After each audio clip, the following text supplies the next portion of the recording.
Lok Sabha speaker Om Birla हार रहे हैं 2024 का लोकसभा चुनाव।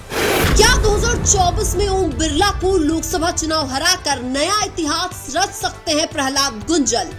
कल तक जो प्रहलाद गुंजल बीजेपी में था, आज वही प्रहलाद गुंजल बीजेपी की मुश्किलें बढ़ा रहा है। क्या प्रहलाद गुंजल को नजरअंदाज करना बीजेपी को पड़ सकता है महंगा? राजस्थान की हॉट सीटों में शुमार कोटा की लोकसभा सीट भी एक नया सियासी मोड़ ले चुकी है।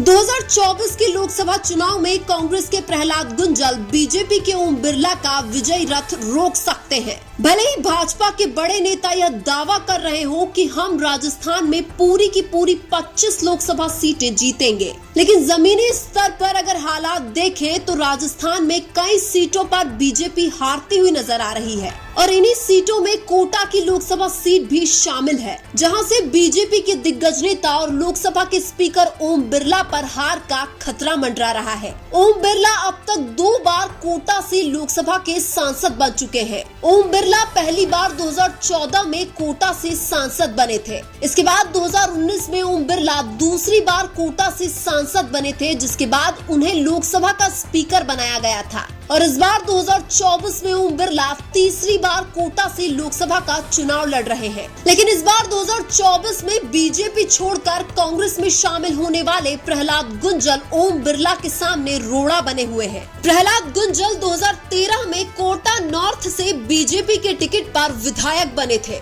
हालांकि 2018 और 2023 में कोटा नॉर्थ से प्रहलाद गुंजल कांग्रेस के शांति धारीवाल के सामने मामूली अंतर से विधानसभा चुनाव हार चुके थे। 2023 के विधानसभा चुनाव में प्रहलाद गुंजल कोटा नॉर्थ से पूर्व मंत्री शांति धारीवाल के सामने मात्र 2000 वोटों से चुनाव हारे थे। लोकसभा के स्पीकर ओम बिरला भी 2003 में कोटा नॉर्थ से ही पहली बार विधायक बने थे। 2024 में प्रहलाद गुंजल कोटा लोकसभा से बीजेपी का टिकट मांग रहे थे, लेकिन बीजेपी ने प्रहलाद गुंजल को टिकट न देकर एक बार फिर से लोकसभा के स्पीकर ओम बिरला को कोटा से टिकट दिया है। ओम बिरला को टिकट मिलने के बाद प्रहलाद गुंजल ने आरोप लगाया था कि कोटा में बीजेपी की राजनीति एक ही इंसान के इर्द गिर्द घूम रही है, यानी कि कोटा से गुंजल को टिकट नहीं मिलने के बाद वो सीधे लोकसभा स्पीकर ओम बिरला को टारगेट कर रहे थे। हालांकि प्रहलाद गुंजल के कांग्रेस में आने से अब कोटा से ओम बिरला की मुश्किलें बहुत ज्यादा बढ़ गई है और यह बात ओम बिरला भी जानते हैं कि 2024 में वो कोटा से लोकसभा का चुनाव हार भी सकते हैं।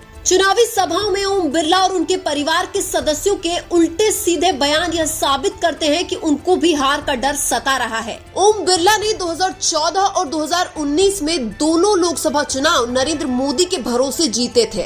भले ही ओम बिरला लोकसभा के स्पीकर हो, लेकिन उन्होंने विकास के नाम पर कोटा में कोई विशेष कार्य नहीं करवाए हैं। कोटा की जनता भी ओम बिरला से नाराज है, क्योंकि लोकसभा स्पीकर होते हुए भी उन्होंने कोटा की जनता के लिए कुछ भी नहीं किया है। और इस बात को भी नकारा नहीं जा सकता है कि इस बार राजस्थान में कोई भी मोदी लहर नहीं है। राजस्थान में पहले चरण की 12 लोकसभा सीटों पर बीजेपी पिछड़ रही है, जिसके बाद नरेंद्र मोदी भी हिंदू मुस्लिम की राजनीति करते हुए नजर आ रहे हैं। यही नहीं, नरेंद्र मोदी SC, ST और OBC वोटर्स को अपनी तरफ झुकाने के लिए यह भी बोल रहे हैं कि आरक्षण को कोई भी खत्म नहीं कर सकता है। लेकिन दूसरी तरफ बीजेपी के ही कई नेता यह बोल रहे हैं कि हमें संविधान में परिवर्तन करने के लिए 400 सीटें चाहिए। लेकिन अब सबसे बड़ा सवाल यह है कि 2024 में कोटा से कौन बनेगा लोकसभा सांसद? क्या ओम बिरला 2024 में अपनी लाज बचा पाएंगे या फिर प्रहलाद गुंजल कोटा में लहराएंगे जीत का परचम? क्योंकि जिस हिसाब से चुनावी माहौल और जातीय समीकरण नजर आ रहे हैं, उस हिसाब से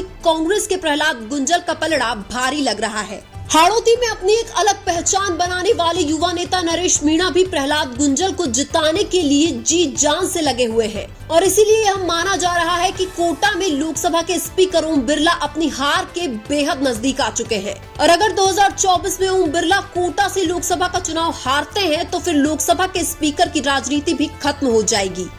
लेकिन आपको क्या लगता है, कोटा लोकसभा क्षेत्र से 2024 में कौन जीतेगा चुनाव? कमेंट करके जरूर बताइए। वीडियो अच्छा लगा तो लाइक कीजिए और हमारे चैनल मीणा की आवाज को सब्सक्राइब कीजिए। धन्यवाद।